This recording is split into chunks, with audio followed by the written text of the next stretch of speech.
Hi again, everybody. This is Mark Movsesian. I'm the co-director of the Center for Law and Religion at St. John's. And I'm joined once again by my friend and colleague, Mark DiGirolami, who's the center's other co-director, for another episode of Legal Spirits, which is our podcast series on issues and cases in law and religion. You can find past episodes archived on Apple iTunes, also on the Android site, and also on our website, which is lawandreligionforum.org. Well, today we're going to do something a little bit different on Legal Spirits. You know, we usually talk about current events or we have interviews with people writing about recent things, but now we're going to do something a little different. We've done this in the past sometimes too. We're going to talk about something very old and at the same time very current. So a paradoxical topic. We're talking today about Augustine's City of God, which is, of course, a work written thousands of years ago by St. Augustine. Broadly speaking, about the relationship between the church and state, or between Christians and the world around them. So that's pretty old, but it's also something very current, because as we said in one of our podcasts earlier this year, President Biden referenced Augustine in his inaugural address in January, and that got a lot of attention from people. So what we're going to do today is talk about some of the major themes in Augustine's work in City of God, specifically his concept of the two cities, the city of God and the city of man, which somehow have to negotiate this world between them. And then we'll talk about President Biden's reference to Augustine in his inaugural speech and sort of interrogate that and see, well, why did President Biden cite it? And did President Biden cite it in a way that Augustine himself would have understood? Okay, so Mark, do you want to say anything before we begin? Sure. And this is going to be a lot of fun. And just, I guess, two prefatory notes. One is for listeners that, Mark and I, we are not Augustine scholars. Augustine has been the subject of, no surprise, millennia worth of scholarship and thought and exegesis and so on. And there are many, many, many more erudite and important thinkers than the two of us with respect to Augustine's thought. So for you, so now no one's going to listen to us at all, Mark. Well, in fact, that may include some of the listeners out there. But then the second point, a related point, is that part of what we're talking about today concerns the reflections that we brought to bear in our Center for Law and Religion Reading Society, which is this group of that assembles every once or twice every semester to talk about a classic work of either literature or history or philosophy involving law and religion. And so some of the reflections that we had just a couple of days ago were we decided that it would be a good idea to perhaps bring them to a larger audience. So this is just a couple of guys talking about Augustine and reflecting on some of the themes that were raised in the books that we read together, but we think that we can perhaps add something, if not completely fresh, at least interesting to the conversation. Yes, and Mark, you're quite right. And I console myself by thinking if we say anything wrong, then that will at least get people to go and read Augustine. And so that in itself will be a good thing. Well, why don't we just start with a little introduction to Augustine for some people who might not know that much about him. He was a saint he is a saint in the Christian tradition, and he's one of the most influential thinkers in Western philosophy. And City of God, the work that we'll discuss, is one of his most important works. Augustine was born in North Africa, which was then part of the Roman Empire, in the 4th century, in the year 354. So this was a period of decline for the Western Roman Empire. Augustine famously tells the story of his life in Confessions, which is a classic of Western literature, sort of begins the confessional literature in the West. I'd say that's probably better known than City of God and maybe more influential, more broadly influential. Augustine's mother, St. Monica, was a Christian, but his father wasn't. And in Confessions, Augustine says that he led a rather dissolute careerist life. He was quite talented. He had a way with people, and he had great professional success. He eventually became a professor of rhetoric in Rome. But when you read Confessions, you see he was rather alienated by his life. He was disappointed in what the world had to offer. I think that comes through in Book 19 of City of God too. We'll talk about this, Mark. I mean, in Book 19, he says again and again, there's really nothing in this world that can make us truly happy. And I think that is a reflection of his own psychology, as well as a more general observation he makes. He famously gave up his career at some point. He converted to Christianity. He returned home to Africa and was quickly made a priest and then a bishop. And he was a very busy man. I mean, as a bishop, Mark, you and I are both lawyers. It's sort of endearing. He was a lawyer. He was a judge, really, resolving lots of cases. We have records of his opinions that are still extant. But at some point, I guess around the year 410, he decided to write this book, The City of God. And maybe it was after that, actually, I should say. But the impetus for writing The City of God was something that happened in 410, and that was the fall of Rome, the fall of the Western Roman Empire. And City of God was written by Augustine in large part to respond to people who said that Rome had fallen, at least in the West, because the city had become Christianized, because the empire had become a Christian empire. And there were people who were saying that once that happened, the Roman gods had deserted the city, and also the Christian God really couldn't do anything to protect the city. Mark? And in fact, the first half of City of God really is a kind of defense that way against these sorts of accusations. It's not the part of City of God that we focused on for the students because it's not the more famous and perhaps more substantive with respect to Augustine's vision, but it is probably much more important for understanding Augustine's motivations for undertaking the work in the first place. Yes. Okay. So, as you say, we're not going to talk about that so much. That's really something more for historians to discuss. We're going to talk about one of the major themes of the book. And this book has been extremely influential in how Christians have seen their place in the world ever since it was written, really, at least in the West. And in the book, Augustine describes politics or the political society as an interaction between two cities. Today, I think we'd say two communities. And these two cities are defined, Augustine says, by different loves. There's the city of God, which is defined by the love of God. And then there's the city of man, which is defined by the love of the world. So, what I'd like to do first, Mark, is talk a little bit about the first city, about at least how I understand what Augustine is saying about the first city. And I think this is very important that okay, so again, the city of God is the community of people that love God, that live according to God. And of course, Augustine means Christians. He doesn't mean a generic God. He means the Christian God.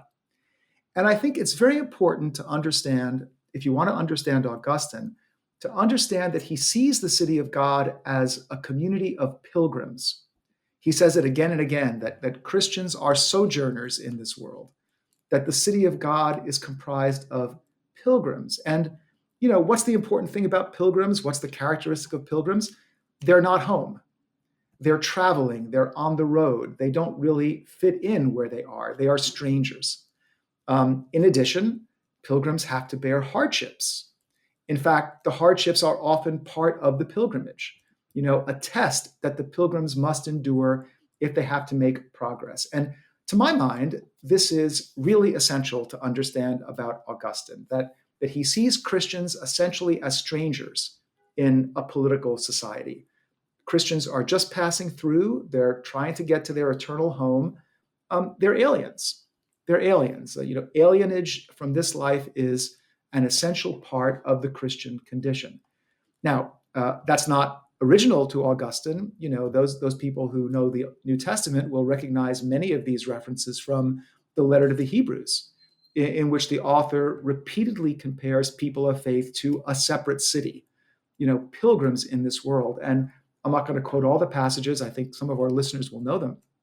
But there's one especially important one in which the author of the letter to the Hebrews says, "Here we have no continuing city." And he says, just as Christ had to leave the city of Jerusalem, he was crucified outside the city, so Christians also have to go outside the city to find their true calling. Again, for here we have no continuing city, but we seek the one that is to come.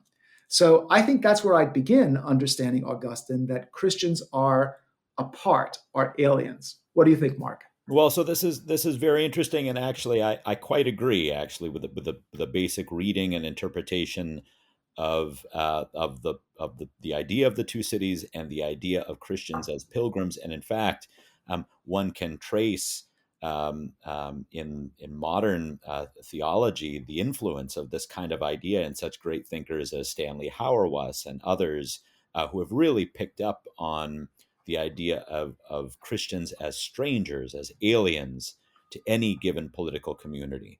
Having said that, I also think that that's not the whole story, or there's an additional part of the story, and maybe we can just sort of pick up with respect to at book 14, where you have this very famous line where Augustine says, quote, two cities have been formed by two loves, the earthly by the love of self, even to the contempt of God, and the heavenly by the love of God, even to the contempt of self. And the question is, so how do we interpret this language? Well, you can interpret it in a number of ways.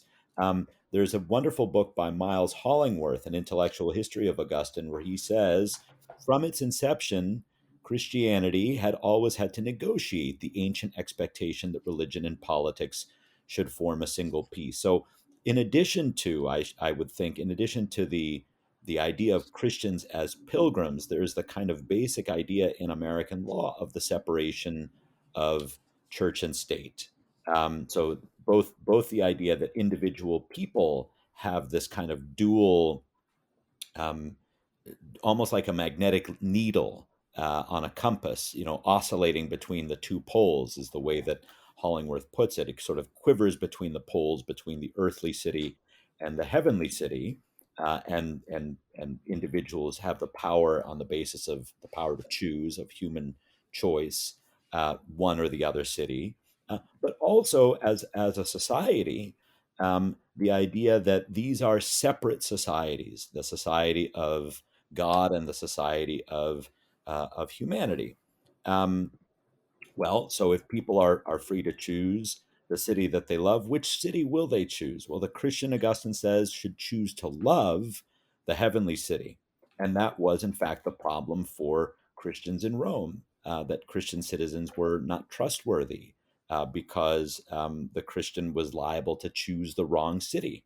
You're not invested as much as we are. You don't take as seriously as we do the things of this world. They don't treasure earthly things as ultimate ends, whereas the Romans did. They idealized this world because this was the only world that there was. In some ways, people have, um, scholars have made analogs to the sort of situation that we are in now. Many people say that this is the only world we have, and so we've got to give it all that we have and love this world as much as we possibly can while we're on it. Um, so, yes, Augustine distinguishes these two realms, these two worlds, and he says that Christians have to have ultimate love for the next world. But I don't think that Augustine thought that it meant that Christians were to withdraw from the earthly city. In fact, they had an important role to play in the earthly city. Christians were not to withdraw from that city. He says, quote, for the earthly city, which shall not be everlasting, has its good in this world and rejoices in it with such joy as things can afford. Um, so this language that you see that you mentioned, Mark, about Christians as pilgrims or as wanderers. Well, wanderers stop for a while in particular places, right? They sojourn is the language that Augustine uses in particular places. Even the saints have to sojourn in the earthly city before moving on to the heavenly city. And so what do they do? Do they just sort of sit around and wait, or like stay home or something like that? It said, no, you're not supposed to do that. You're supposed to sort of establish your identity exactly by refusing to be sort of subsumed in um, in the ways of the earthly city, and by doing that, you can improve in a small way, but in an important way, the life of the earthly city, perhaps by converting people to your way of thinking, or even if they don't convert, simply by making a better life than would otherwise be possible within the earthly city. So to be a kind of to be the Latin word is peregrinus, right? To be like a peregrine falcon, right? To be a pilgrim or a wanderer follows from, as you say, the primary allegiance to the heavenly city. But you're also, as a wanderer, you're a resident alien, right? You have to stop and make the best of the place that you're in, and that means you have attendant commitments to improve the earthly city, if only to avoid the absolute worst, than that the earthly city can offer. So that's a kind of an additional perhaps gloss or addendum to the idea that you were talking about. Yeah, I understand that, Mark. I agree. I would quibble with your use of the word wanderer. I think wanderer suggests it's kind of aimless or something like that. I mean, Augustine does no, they're going someplace. They're on a path to the eternal kingdom. And I agree with you that he says that, okay, well, these two cities are intermingled, which means you have to have something to do with the earthly city while you're here. You can certainly use its peace and security, to do your pilgrimage. Nothing wrong with that. In fact, it reminds me of another very famous quote from Augustine about philosophy, in which he said the Christians should take the best of pagan philosophy. They should spoil the Egyptians, right? Just like the Hebrews did in the Old Testament. And I think he feels maybe that way about the earthly city too. Christians should, use it to their advantage, and also, not misuse it, not abuse it either. But it does seem to me this is maybe we're just saying the same thing with slightly different emphases. That he does think in the end Christians are aliens here, and also, it's interesting when you compare this to contemporary meliorist liberalism. I don't think he expects too much from the earthly city. There's really not that much you're going to get from this. It's not going to be. I mean, chapter 19 of the book is all about how terrible this earthly life is. And I don't think he expects it's ever going to be perfected. That's just impossible. So that is a real big difference.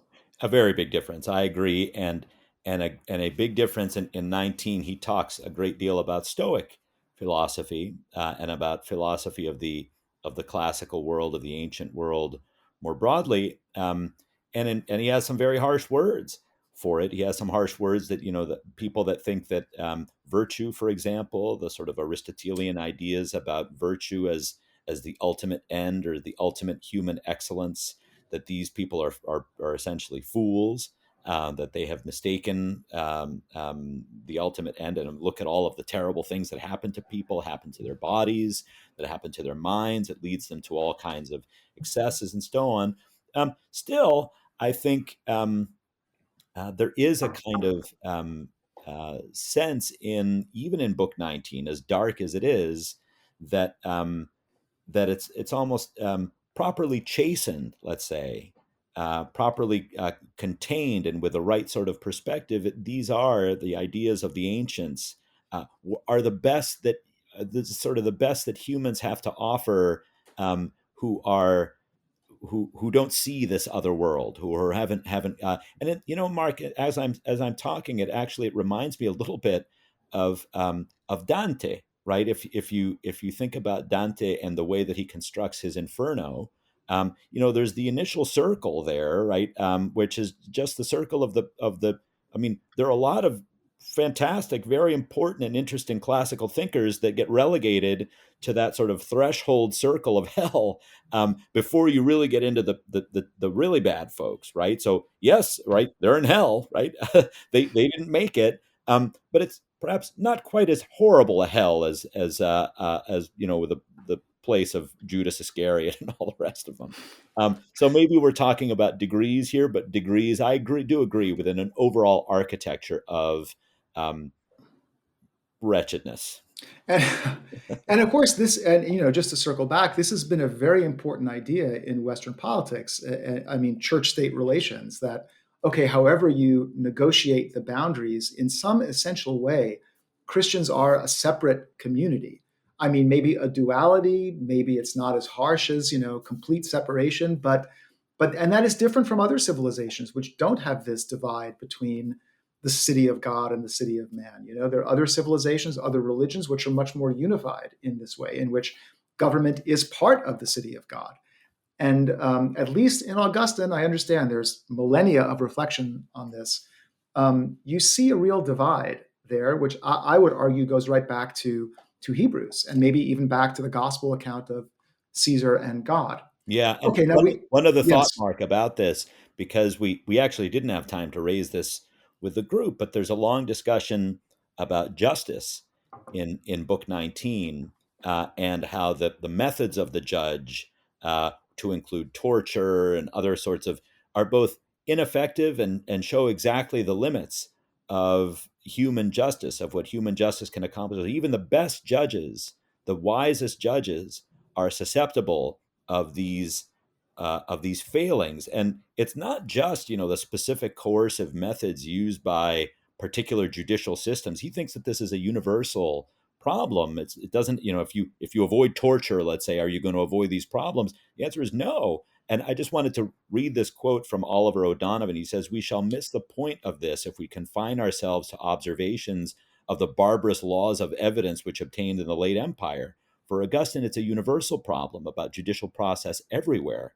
It's a guess as to which party is lying and which is telling the truth, and any inquisitorial process adopted to reduce the element of hazard may backfire and defeat its own ends." So I think that it's true, there is a kind of darkness which chastens the virtues here. That look, as good as the virtues can ever be, they can only accomplish so much. And yet, that's at least something more and better than if there were no virtues at all, perhaps. I guess. I mean, look, I think we should also point out Augustine had a very strong view of original sin. That this was something that basically clouded all human endeavor. And he says in that passage you're talking about, even a judge can never be quite sure who told the truth and who didn't. The judge can never be quite sure if the person he is sentencing to prison or worse was actually guilty, and that is because we have very imperfect knowledge after original sin. Okay, now I do want to talk about the inauguration because, of course, President Biden said nothing about any of this in his inauguration. What he referred to was a different quote. He referred to Augustine's definition of a people, what we would today call a nation, right, a community. And here's what President Biden said. He said, "Many centuries ago, St. Augustine, a saint of my church, wrote that a people was a multitude defined by the common objects of their love. What are the common objects that we love? I'm sorry, what are the common objects we love that define us as Americans? I think I know: opportunity, security, liberty, dignity, respect, honor, and yes, the truth." And then he goes on to talk about how recent weeks and months have taught us a painful lesson. There are truth and there are lies. I have to say, as I read this, I reflect that Augustine was a rhetorician. I wonder what he would make about contemporary American political rhetoric. I'm not just trying to criticize President Biden. I think generally, probably Augustine would think our standards of rhetoric are not what he would have seen as a rhetorician in ancient Rome. But okay, that's what President Biden was talking about. A people is a multitude defined by the common objects of their love. Now, here's the passage that President Biden was alluding to. He was talking about, this is in Book 19, in which St. Augustine says this is what a people is. A people is defined by the object of its love. And some loves are higher and some loves are lower. And a people will be superior in proportion as it is bound by higher loves and higher interests, and inferior as it is bound together by lower loves and lower interests. And one of the things we talked about with our students the other day was, okay, well, in fact, is America a people according to Augustine's definition of what a people is? I mean, we can understand why President Biden spoke the way he did. He was being, encouraging and hortatory. It's useful for us to think of ourselves as united by common love. But is that in fact true, Mark? Well, difficult to answer that question, but I thought it was interesting to hear our students' various perspectives. There were some students who were skeptical, skeptical that America is bound together by a common love. And in fact, I think it's probably true that there's a strong strain in classical liberalism that is very much opposed to thinking about nations, about peoples as bound together by thick loves, by thick common loves, right? In fact, you can see in James Madison's writing, for example, the desire to kind of tamp down some of these strong loves of the past, love of land, or love of religion, common loves of religion, and so on. In fact, one might even say, talking about religion is kind of the prototypical common love Of course. of a nation that has to be tamped down Of so that course. individual interest, right, individual gain is what binds us, right, and everyone pursues their own gain, and the gain of the common market and the aggregation of individual interests. That's what America is about. So that was one kind of idea or response that we saw. But another kind, which I also thought was interesting, was to say, no, we do have continue to have certain common loves, provided that two things are true. Number one, that we state them as abstractions or ideals. That's what America has. We're sort of a creedal nation of common loves.